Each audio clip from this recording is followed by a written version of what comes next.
the impact that that might leave on you at the end of the conversation, there are some things you can do to clarify that. So label is a good way to overcome that gap, and questions versus statements is often a good way to interact in a way that doesn't put someone in an emotional hijack situation. So for this next set of exercises, sometimes when I have a really big class, I'll break everyone up so everyone gets a chance to talk. But I think what we'll do is we can just do all these exercises together as a group. We'll just read them through. We'll have one person volunteer for each part. We'll take a crack at solving this difficult scenario, and we'll maybe run it again as necessary. So let's look at the first one. What do we got here? Okay, so small group scenario. We won't do small groups because we're a pretty small group as it is. Let me go ahead and read this to you. You can think about how you might approach this difficult conversation. So, in your role as VP of Sales for a software company, so you are the VP of Sales for a software company, you oversee several district managers who themselves oversee 5 to 6 sales representatives. So you oversee district managers, they have their sales reps. One of your district managers, Pat, led a team that has performed very well over the past 2 years, but in the first quarter of 2015, sales in Pat's district have been surprisingly low. There have been personal conflicts between Pat and 2 of the sales reps that seem to be related to low sales figures. Replacing or moving the sales reps would be difficult because the personal relationships they have with the customers.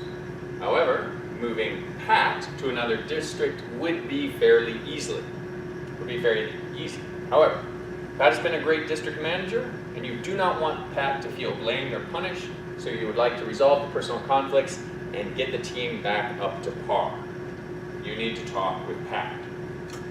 So, you oversee several district managers. One of them is Pat. Pat has his or her 5 to 6 sales reps. Sales have been good over the last couple of years, but in the most recent quarter, sales have been bad, possibly due to personal conflicts between 2 sales reps. Your goal is to get the team up to speed, increase those sales numbers to the previous good numbers they've been in the past. Make sense? All right, so everyone should be thinking about how we would approach this conversation, but in order to act it out, let's see if we can get 2 volunteers to have this conversation with us and use some of these good skills. Can I get a volunteer to play Pat, please? Josh. All right, volunteer to play the person who initiates the conversation.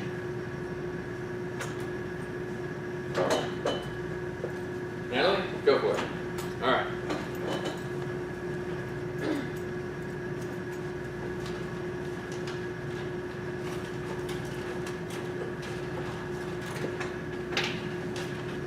All right, so Josh is Pat, and Natalie, you're gonna just go ahead and sit down, say, can I talk to you for a minute or whatever, and start this conversation for us.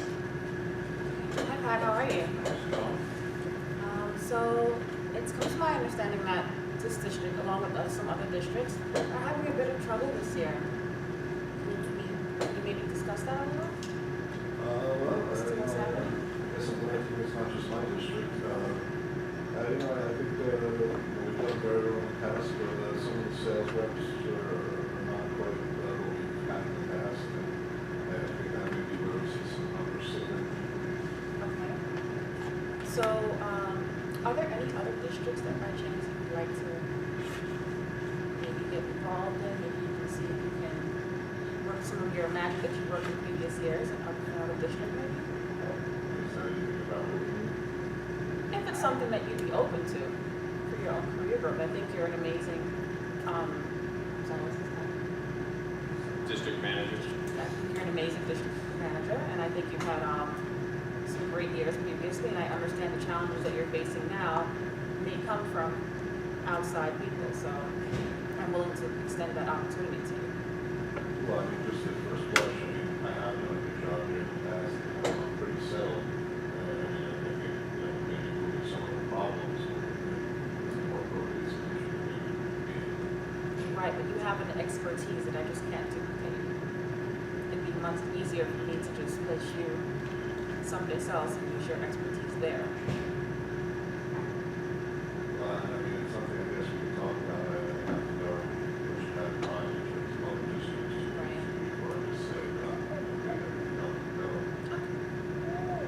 discuss it with the incentives if you and your family decide that it's something to be interested in. I think it's something I'll consider, maybe talk it over, actually, need more details, instead of just saying. Good. If I could stay there for a second. Good. Thoughts on how this conversation was approached and the level of success?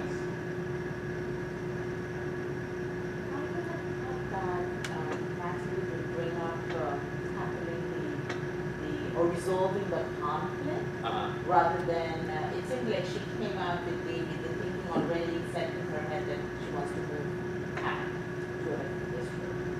Yeah, that happened in this conversation. So maybe it would have been worthwhile to discuss solving the problem. Fair comment.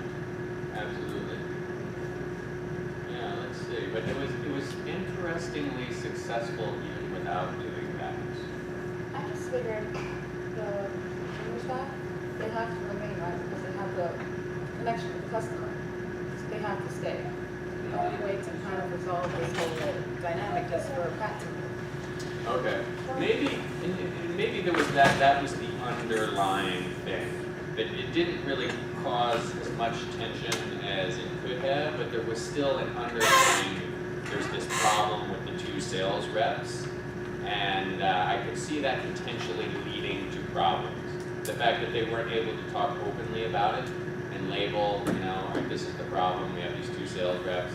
I want to make clear, as Natalie did a good job with her verbiage, if you're the talented person, you have expertise that I need, I want to kind of label that I'm approaching this problem independent of that. Josh? Well, yeah, what I was gonna say is that I guess from the little scenario, I came in kind of thinking like I'd be more resistant and want to really kind of hash it out about these sales reps. But when she couched it in kind of like, well, you have the expertise that's of value to me, and let me apply that, sounds like it had to be like, well, yeah, I guess that's I can't argue with you. I do have expertise. So. Yeah, so I think from that standpoint, the verbiage that Natalie used was very successful. But to Priya's point, I would add to Priya's point by saying she could use that great verbiage to address the underlying issue that still may come up. As this thing plays out, that still may come up. And Josh may think, oh, well, she never talked to me about that. She just said, last time I heard, I had great expertise. Now she wants to bring this up, or now this is happening, yada yada. Yes. The only issue I have with that is if Josh is the problem, Pat is the problem creator in this case, he might move to a different district and still have the same problem, with the reps. So in this, I can presume that obviously what's the bottom line of the conflict was not discussing the case, but as a manager probably you have to bring it up at some point. Yeah, that's it. Just like I extended your point that Natalie could have used the positive stuff she was using to actually accomplish that. Other thoughts? One interesting thing Natalie said at the beginning that Josh picked right up on was she said there's some districts, your district along with others, is having some problems. Yeah. Anyone notice that? That almost sidetracked the entire thing, and Josh picked on me. It's like, oh, I'm glad it's not just me. Okay, so. So that could have, derailed the conversation, but that also could have come back to hurt Natalie when she starts talking about a problem. If she addressed it more, she addressed it more directly. Josh could have said, wait a minute, I thought everyone's having this problem. Now all of a sudden you're turning this into, there's a problem in my district, but you knock on my door saying, you just want to say what's going on overall. That could have come back to her. Any other thoughts? Great. All right. Great example. Let's do another one. All right. We got small group scenario number 2.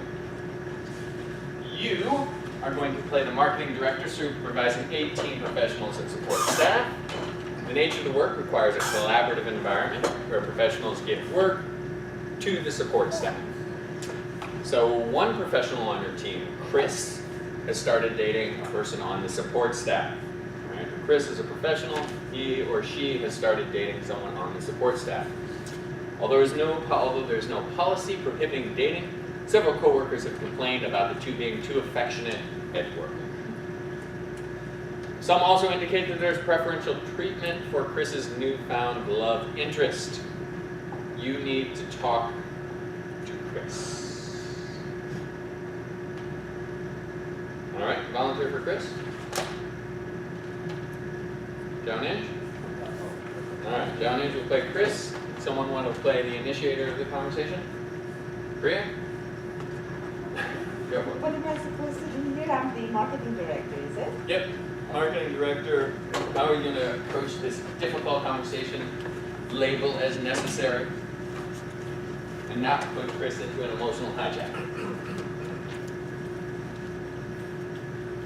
Hey Chris, how are you? Good. How are you? How's it going? Pretty good. What's this regarding? I know, I just wanted to touch base with you. I got a little bit of feedback from your coworkers and I thought, I should bring it up to you and try to see how can we make the best working environment here. So, don't get alarmed. And What are it's these nothing. Don't worry, it's just your coworkers. Right. And so it came to my attention that you are in a love relationship with somebody Yes. within our group, and which is great. I'm all in favor of all of that, but I kind of this was brought to my attention with some of your coworkers that they are getting a little distracted because of two of you spending a little bit more time within the work environment. I don't know what's your take on that. Do you think we could make it a little bit easier on the other ones? I mean, I am all in favor of two of you being together and all that Right. stuff, but what are your thoughts? What do you mean make it easier on the other ones? Because now I'll probably be a little bit more clear on this. So some of your coworkers came and said that they were getting affected because you two are a little bit more affectionate out here. And I as a manager, I feel that might be, and they mentioned that it's a little bit of distraction for them at work. So I was thinking, if you could, two of you could spend more time outside your relationship than maybe more co-workers here and taking the work and more seriously what you were doing. Although I'm all supportive, don't get me wrong. So what are your thoughts on that? Well, I think these people should mind their own business. It's not like my performance at the job has been affected. I don't think that's the case with her. So I really don't see why that could be a problem. Well, Chris, it's a highly collaborative environment. As you probably understand, our department is a marketing department, and everybody has to work together to get things going. And I really want everybody to put in their 100% into the job because we have deadlines and strict timings and timelines with things like that. I would obviously, you're an adult and you can make decisions like this for yourself, but as a manager, since it was brought to my attention, I just thought I'll pass it by you and see if, you can be a little bit more considerate in terms of that. Any thoughts? Well, if you ask me to tone it down a little bit, I'll do it. I think you're very considerate and I value your input on this matter. So Oh, wonderful. definitely, I'm glad to hear that. And so good job. We'll definitely, be working together a lot more and definitely, looking forward to rolling 100% great work. Oh, great. Thank you. I really appreciate that. Good job. All right, comments on this scenario. How was this conversation approached? What was effective, what was not effective by it?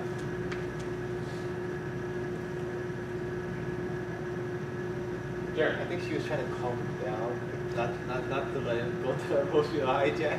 She was trying to calm him down? Yeah, by saying Yeah. like, it's okay that that this is happening. problem with it, but. Yeah, she set some parameters and said it's okay. And then I think she actually said, don't worry, it's just, I want to talk to you. I forget exactly the word you said, but I think you said, don't worry at some point. Remember what you said. It's nothing bad. Don't get alarmed. Don't get alarmed. Yeah, Okay. yeah. Something like that. Good. Other thoughts? This is a pretty successful one. John Ninj did a good job of being a little bit hesitant, but he didn't really freak out about anything. Yeah, I guess you could have, what was I going to say? So there was this discussion about people should mind their own business, and I think Priya handled that very well by saying this is just about work. It's not about anything you're doing wrong. There was one interesting thing, and I'm trying to think about how this factored into the conversation, that Priya was very quick to turn it to him and say, can I get your thoughts, before she really laid out the problem. And he actually had space to follow up and say, well, what is the problem? What's going on here? It may have been nervousness. Yeah, I think so. Yeah, So- I remember that. Yeah. Often when there's a difficult conversation, it is very tempting to let the other person jump in, or actually ask the other person to jump in before you've really clearly articulated what's going on. Are you saying, wouldn't that be actually a good thing? Well, it left space for confusion in this scenario. So she said, what are your thoughts, before she even said what was wrong. She said, there's a love interest. I understand you're in a love interest, that's fine, yada yada, but there may be some problems with it. What are your thoughts? And he's like, well, what are you talking about? What's wrong? People should just mind their own business. And then she had to backtrack, or say what I think she should have said before she even put it to him, which is, people have been distracted by the fact that you're too affectionate at work. I think we didn't end up mentioning the allocation. Preferential treatment. treatment. Yeah. If Priya mentioned that, I would have been, Yeah. Okay. Yeah. So we skipped to the top. Should we discuss that really quick? Preferential treatment?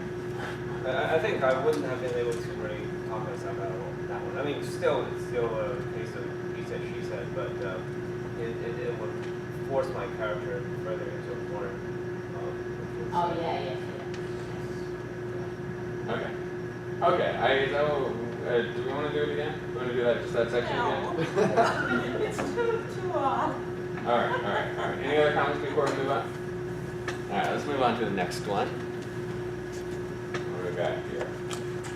All right, scenario 3. You are an office manager overseeing a department of 25 people.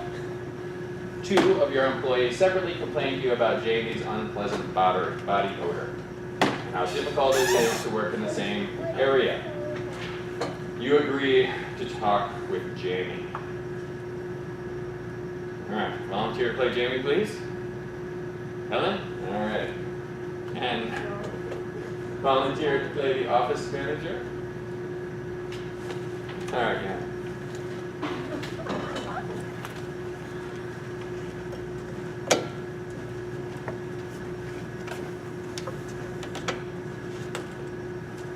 Hello.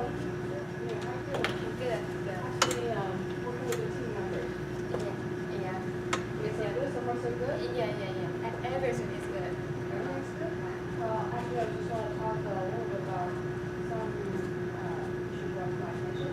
Not a big deal, but a couple of your team members come to me and they would like to control on what they come to their expertise. So there's some small problem bothering them.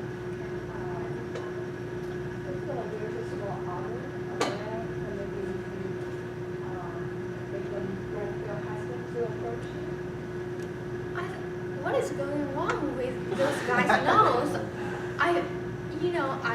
I wash every day, the day and night, and I think maybe the problem with my new fragrance. I bought a new bottle of fragrance. Maybe it smells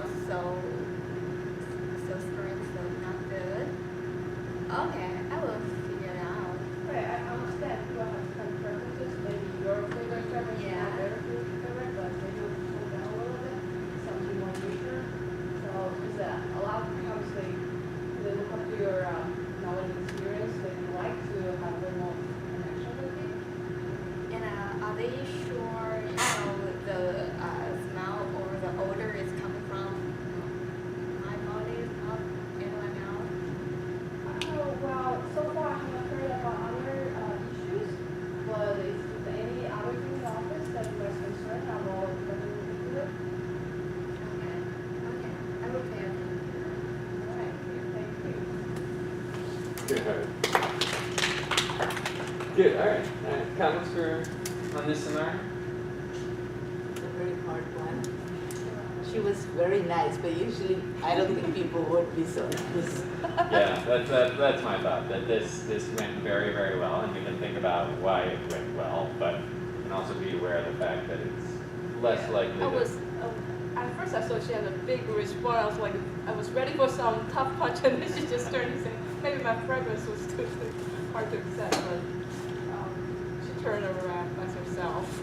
Yeah, because I find excuse for myself is not from my body, it's maybe from the everywhere else. So it will make myself more easier to solve this problem. Because this is a personal issue. So it's very hard to take it. Yeah, and that's a great point. So I think we can look at that example of saying, Yang didn't make the mistake of saying you need to take a shower or there are germs. She didn't get into where the odor is coming from. She just said there is an odor. Can we correct it? And then that response, in this case, elicited a much more positive reaction. And to Helen's point, it gave her an excuse, gave her a way to rationalize it. Didn't paint her into a corner. That was a great strategy. Yang also said, I just want to talk to you about something, it's not a big deal. That was a good label. Alright, you're not getting fired here. Alright, I'm not threatening your credentials, let's just talk about this. Yeah, I think that was good. That's good. Helen could have made it more difficult for you, but it went really well. Alright, yeah, let's keep going. Let's see, is there a short one here? Yeah, let's try the short one. Maybe we'll come back to we'll come back to scenario one later. Alright, you are a supervisor in a warehousing operation. You recently instituted a no smoking policy at the facility. All employees were notified of this policy change. It was not well received. As you walk down aisle B in the warehouse, you see a cloud of smoke and then see Chris running to aisle A. You need to talk to Chris. Alright, Levy, you want to be a difficult Chris for us? Okay. And let's see, Jerry, you want to see if you can work out this problem? Okay.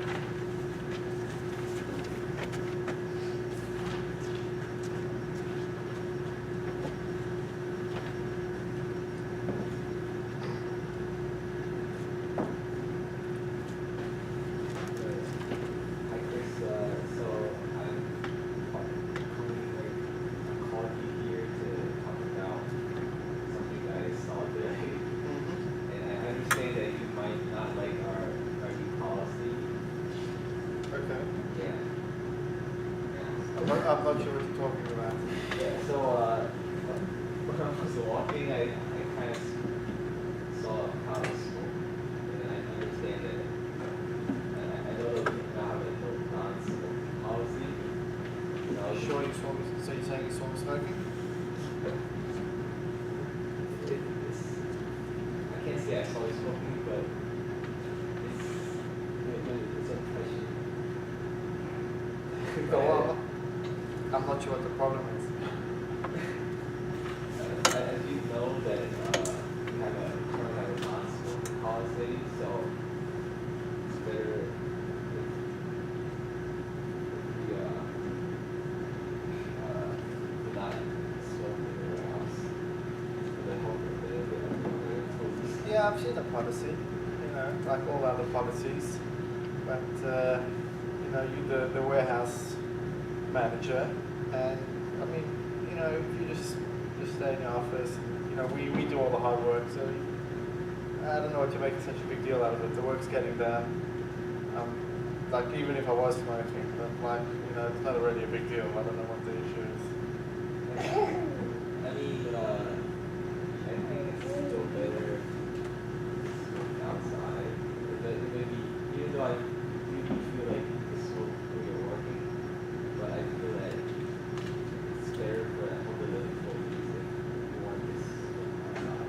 Was anybody complaining? Well, I don't believe so. Okay, so what's the problem? I mean, job's getting done, nobody's complaining, we're all happy, the workers down here are happy, you know? But I still think that like you can try to keep it outside.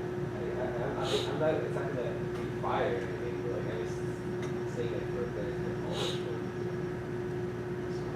Well, actually, we actually don't like the new policy. Like if you don't with the policy, then like maybe you can write a complaint to the higher ups. Like, it could be that it's not just. It could be that it's like the laws company. So even though you don't like the policy, but you have to enforce the law. So the right choice for this policy. Okay. I think that kind of makes sense. Yeah.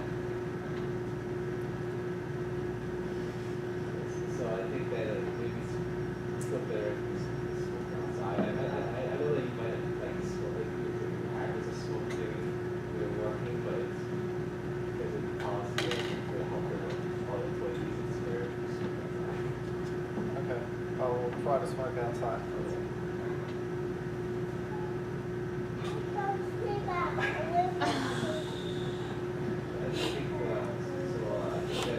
think that's all I wanted. Okay. Okay, good. Excellent. Some good stuff going on there. Thoughts? Gary is so nice, and to me, he's like a manager, and he's an employee.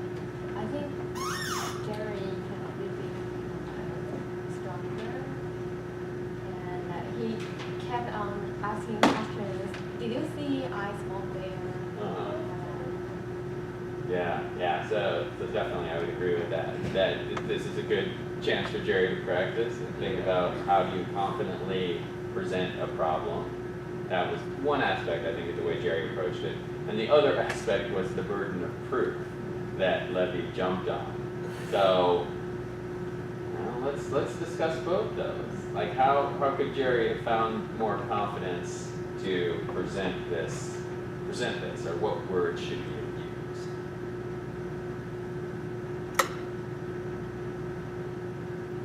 Can you say this non-smoking policy is not covering an individual, but for the warehouse safety issue?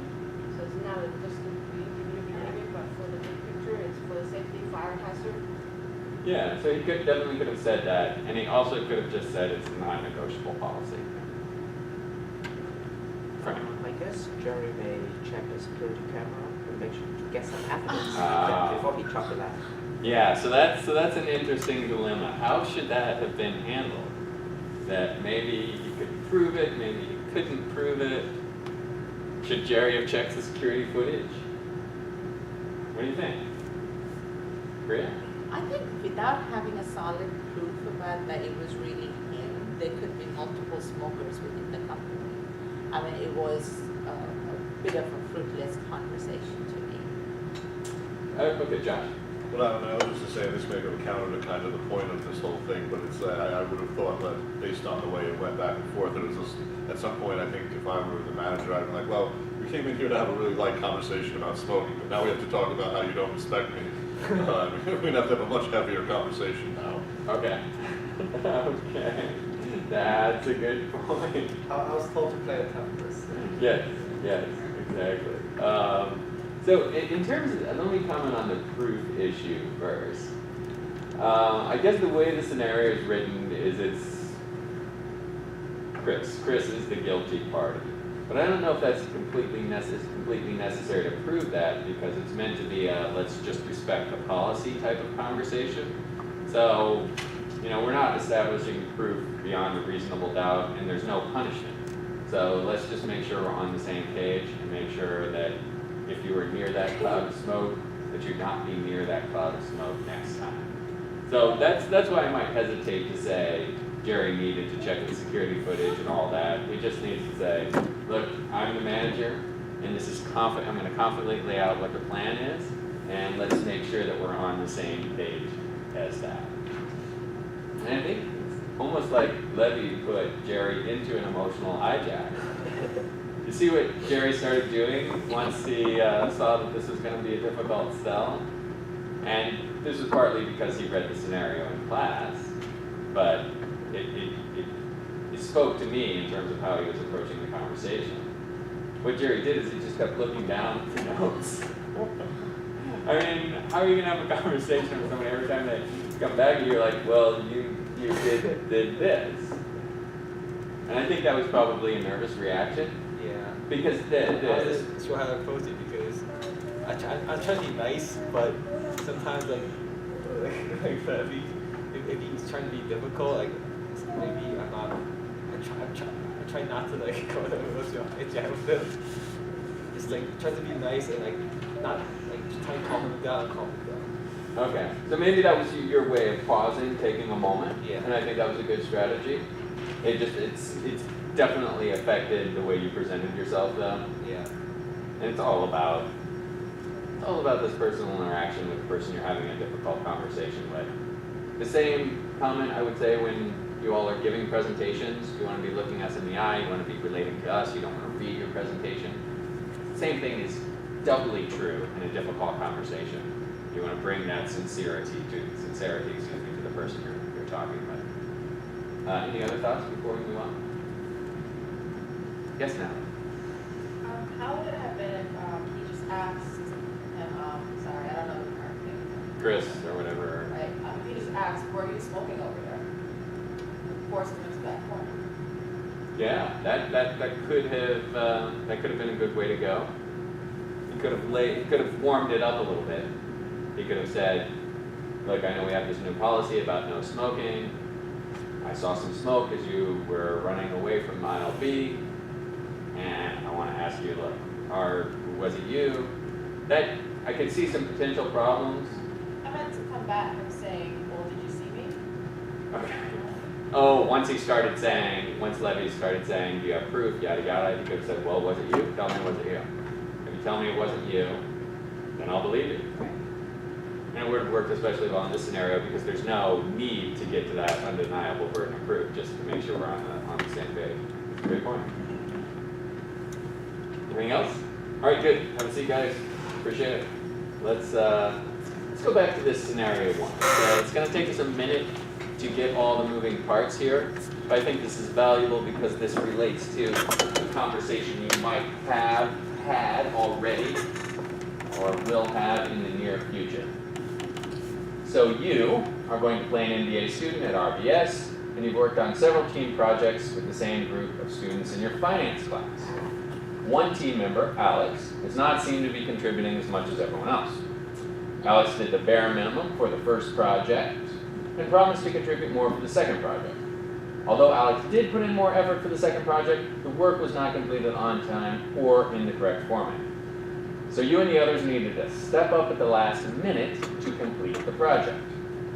You are now about to begin the third and final class project, and you would like to talk to Alex about improving the quality of the work and submitting it ahead of time. You are worried that Alex will get defensive when you suggest that the quality be improved because Alex put in a lot of effort last time.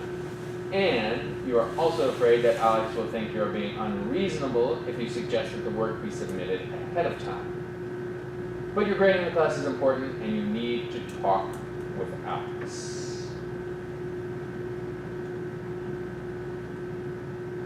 All right, volunteer to play Alex. Frank, go for it. Volunteer to play the initiator of this conversation? Eric, go for it.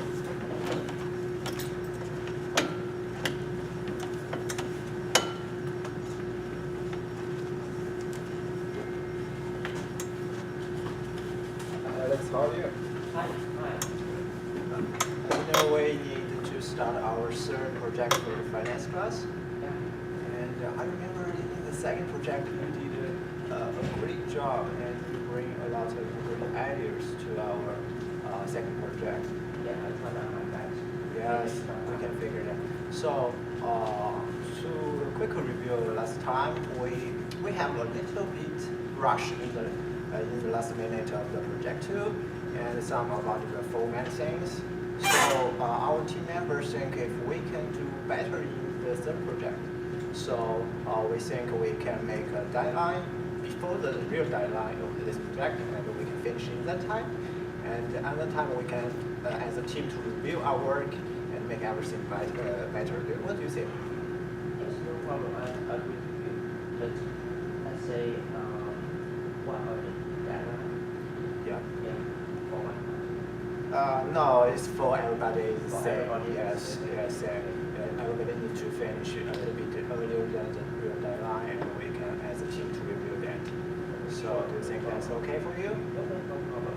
Let's have a quality of my work. Yeah.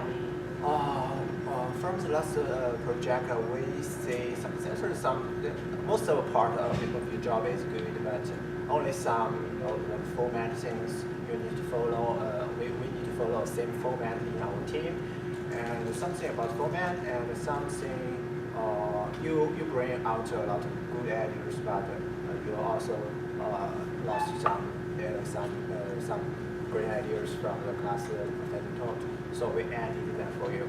So in this time, we think if we can finish each part before the deadline, and we can review that, and you can add it up what the other members of the team to talk to you. Sure, no problem. Otherwise, send me the formats. So Sure, no problem. That's no. I will email you later. that's everything. Yeah. Thank you. Good. All right. Frank made it pretty easy on us. Hopefully this conversation goes as well. Have any of you had a similar conversation to this? Have any of you wanted to have a similar conversation to this? Maybe avoided it? I find it easier just to Just do it yourself? yeah. Okay. That's a very common thing here. Okay. Good. Any thoughts on how this discussion went down? Well, Frank was easy. Mm-hmm. If it was me, it would be very condescending. If he was kind of was like an employee relationship. Mm-hmm. And that's why I think teams are a little difficult because like, why do you think you're always better than Maui? We're on the same level. Mm-hmm. Okay, that could have happened, but I thought Eric approached it really well. Not only was Frank an easy person to talk to, but Eric had a good method. He said, as you know, last time we had to rush it a little bit at the end. He didn't say it was your fault we had to rush it. He could have said it was your fault, but he said we had to rush it. So let's just have an earlier deadline, and let's get it done then. And I thought that was just very methodical and objective the way that Eric laid it out. Yeah. I think most of the problem we came in a group of is we have a different interpretation of the questions and also the different approach. If the problem is just the formats or just push the deadline forward, I think it's much easier to solve. Yeah, okay, so the format and pushing it, and I think there was actually another component that, yeah, so okay, so he didn't really deal with this, suggested the quality be improved. So we skated around the, but I think actually Frank asked him about it. Frank said, is there any, so Frank was the one who initiated it. He's too good a team Should my member. quality be improved? So you're gonna hope you have someone like Frank on your team, or someone like Frank working for you, who comes into your office and says, how can I improve the quality of the work I do for you? All right, but good job and good takeaways. Let's see what else we have. We're gonna sneak in just one more. All right, emergency, done. All right, let's do this one. I've got an idea for this one. All right, you're a payroll manager supervising 25 people. Your team works in close quarters with little physical separation between stations. Drew is one of your best performers. Yet you have received complaints that Drew tends to sprinkle conversations with rather crude and vulgar references. This is not a team of saints, but some people have complained that Drew is crossing the line. You need to talk to Drew. All right, let's have John Inge, why don't you play a difficult Drew? And Levy, let's see if you can handle a difficult Drew.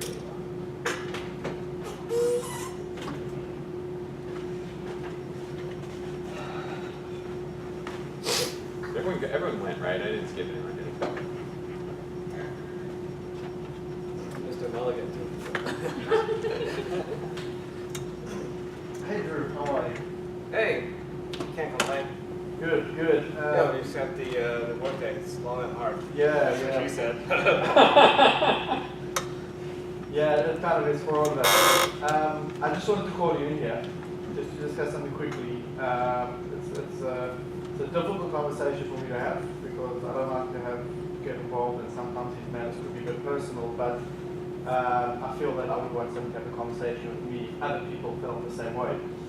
A few people have mentioned that they feel a bit uncomfortable with a lot of the crude language that you use at times. I know you don't view it like that. It could just be second nature for you. But in the workplace, you kind of have to respect other people's, what they view as appropriate, and just to make it a more comfortable environment for everybody. What kind of comments were they? Well, Was that making? I don't want to repeat them over here, and I'm not exactly sure what you said, but I just want you to maybe just take into account and just have second thoughts, just the way you speak. I don't want to get involved in your personal life and how you speak personally, but just in the office and in the workplace, there's people here, some of them are, mothers of children, and they just concerned that sometimes the vulgar language isn't so appropriate. Yeah, but so and so has been saying, it's just like off-color jokes all the time. Yeah, look, I know that. Look, I think there is a little bit of informality in the department, and there's a lot of that goes on. I'm not trying to point you out versus anybody else over here, but just if you could just take that into consideration, other people's feelings. I know it's sometimes difficult, especially because the environment isn't so formal, but just to try to think how other people would feel because of their personal preference, and just in the workplace, if that's okay with you. I think this is just a bunch of PC nonsense. Look, maybe it is. I don't want to. I'm not trying to take any What is this, sides. some kind of nanny state? No, look, I'm not trying to take any sides, but we just have to try to make it a workable environment for people. Yeah. I'm not saying you're wrong. Maybe my personal life also speak like that, but just try to consider other people. Thank you. Appreciate that, Joe. I'll keep that in mind. Thank you. I appreciate your maturity and understanding, and that you'll take this into consideration. Okay. Thank you. Good. Good constructive conversation. Comments? Yes, Ken. I think a lot of people like professionals say, I don't want to step into personal life, but when in the work environment, just keep it down a little bit so you have the way to scope it. Yeah, he distanced himself from this problem successfully. Any other comments? Josh? I mean, I think it was good to just acknowledge and say, look, I get it, it's a relaxed work environment, but there's, still kind of limits on things, and not just make it purely about, somehow you're just out of character for the whole environment. It's like, no, I know what we're doing here, but just relax. Yeah.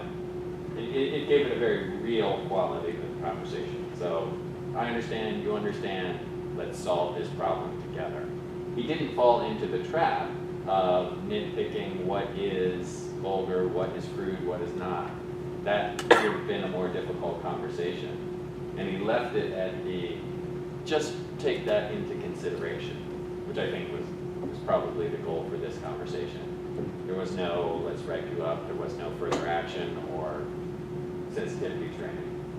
So not only did he have a real conversation by being casual, he put the responsibility on Judd Ning's shoulders by saying just to step it up a notch or be aware of that. Any other comments? Good job, Logan. Good job being a difficult Chris. Excellent. All right. All right, so, we'll wrap it up. Didn't mean to keep you all quite so late. Thought we'd be done a little bit sooner. But let me just say a word or two on your last assignment. which will be a summation of emotional intelligence in our thesis and subheading format. I believe I'm all caught up on grading assignments, and I got everyone's Dell case study back to you. If you did not get 10 out of 10, please take a note and look at the comments. I think the great thing about this thesis subheading format is that I can give you comments that are very correctable and allow you to be more clear in your writing. A couple people just didn't use subheadings, and if I gave you that note, just use subheadings and think about how that can focus your writing a little bit. The trick for the emotional intelligence is to think, how can we take this abstract stuff and put it into a clear, this is how emotional intelligence is useful, these are actionable takeaways.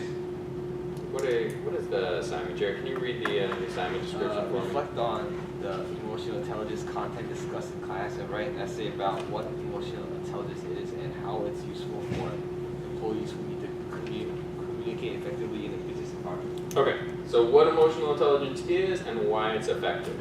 So in keeping with our thesis subheading format, you're going to have one clear thesis statement.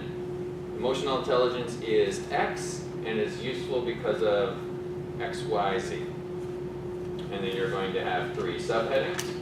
Probably would be the X, Y, Z of why it is useful. I'm certainly open to other interpretations of how you use that format, but I think that would probably be the easiest way to do it. Your subheadings are going to be in clear parallel structure like you've done in the previous ones. Subheadings are going to have that topic sentence. And if you need to go into deeper explanation, you can do it under those clearly articulated subheadings and that clearly stated topic sentence. Yes, sir. So you want the thesis to be on how it's helpful? Or there's 2 parts. There's what is emotional intelligence and why is it helpful, or to be on the why it's helpful. It's up to you. I think the easiest way to do it would be, this is what emotional intelligence is and it's helpful for these 3 reasons. That tends to be most of the essays I get. But if you want to go into emotional intelligence is 1, 2, 3 and have those be your 3 subheadings, I will not mark it off because you didn't get into the advantage. But I think it's valuable.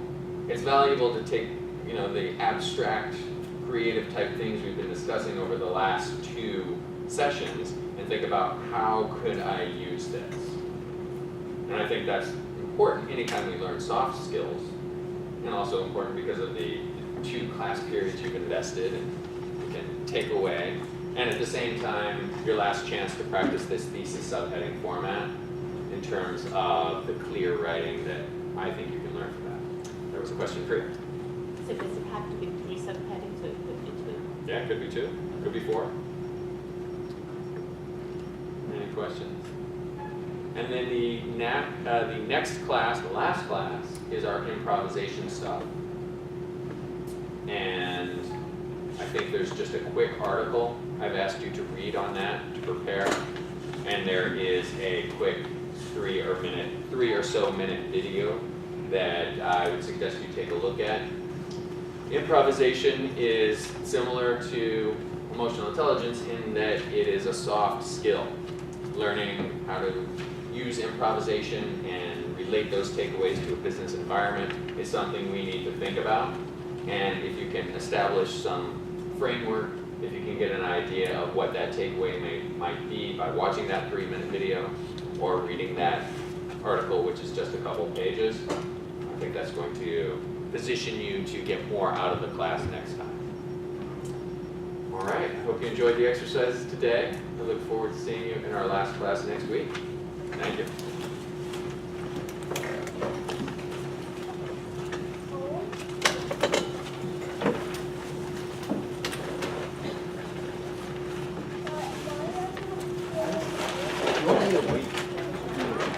Yes. Yes. Good.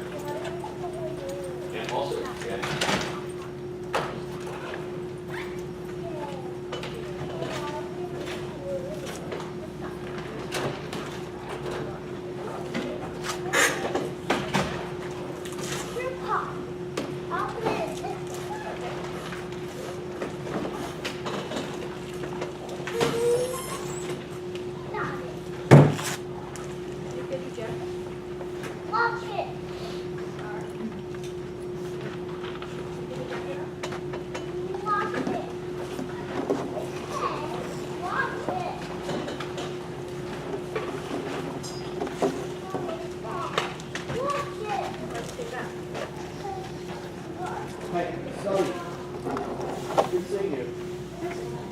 ahead.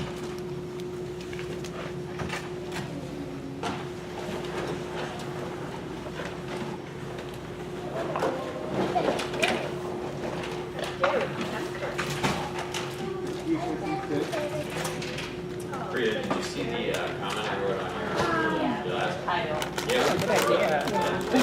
You're right, but I was struggling with it because it's such a broad topic. Uh-huh. I was struggling a little bit to come up with them, but you had a very good suggestion. Yeah, I was thinking about how the thesis subheading format could be a very useful format for you Right. because you write a lot and you go into a lot of detail, and I think that could be very good. But with the thesis subheading format, it just guides your reader, so your reader knows what you're going to say, knows where you're going, so it's not intimidated by this perhaps detail-oriented, complicated language No, sometimes. you're absolutely right. I get this comment a lot. It's like, oh, you have a very storytelling kind of writing style, and I tend to write a lot. Uh-huh. So yeah, I get that a lot. So I mean, so if you want to keep your writing just the same, the thesis subheading could guide you, but it could also inform you when you could write less. Right. Because you could look at the format and say, well, this is the point I'm trying to make in this paragraph. I only need 3 sentences to make that point, so I can cut these other two. No, I think you're right. Thanks. All right,